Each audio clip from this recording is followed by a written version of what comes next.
দর্শক দেখতে পাচ্ছেন শ্রমিকেরা কিন্তু আন্দোলনে নেমেছে।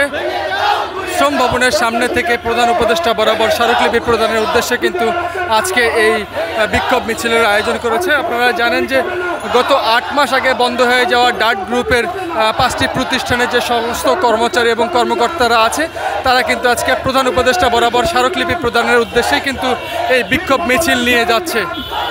দর্শক দেখছেন যে মিছিলের সামনে কিন্তু অসংখ্য পুলিশ সদস্য অবস্থান নিয়েছে যাতে কোনো ধরনের অপ্রীতিকর ঘটনা না ঘটে।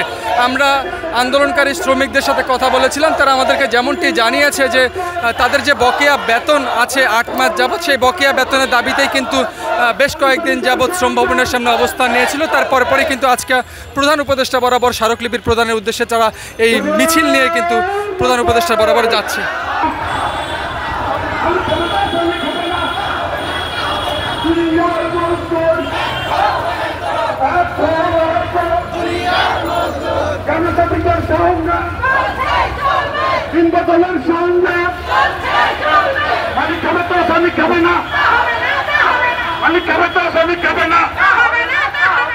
আমরা দীর্ঘ 18 মাস যাবৎ এই ডাট গ্রুপের শ্রমিকরা পাওনার দাবিতে আন্দোলন সংগ্রাম করছে।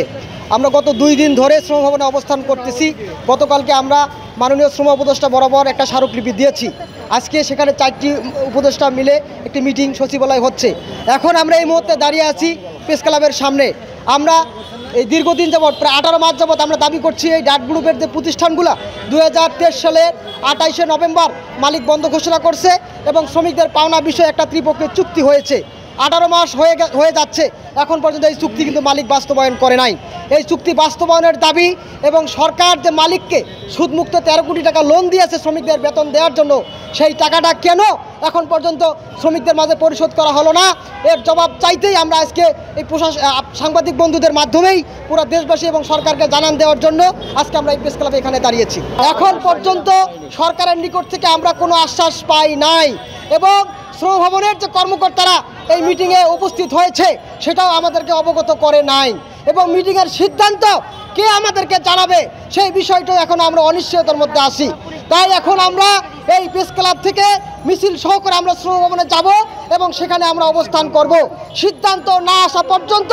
এবং কি সিদ্ধান্ত আসে সেটা যদি চূড়ান্ত সিদ্ধান্ত না হয় তাহলে আমরা সেখানে অবস্থান করব এবং আগামীকালকে আমরা বৃহৎ জমায়েত করব এবং প্রধান উপদেষ্টা বরাবর স্মারকলিপি পেশ করব। আমরা বলেছি বারবার শ্রমিকদের ন্যায্য দাবি, শ্রমিকরা 18 মাস ধরে এই ডাট গ্রুপের শ্রমিকরা আইনগত প্রায় 200 কোটি টাকা পাবে।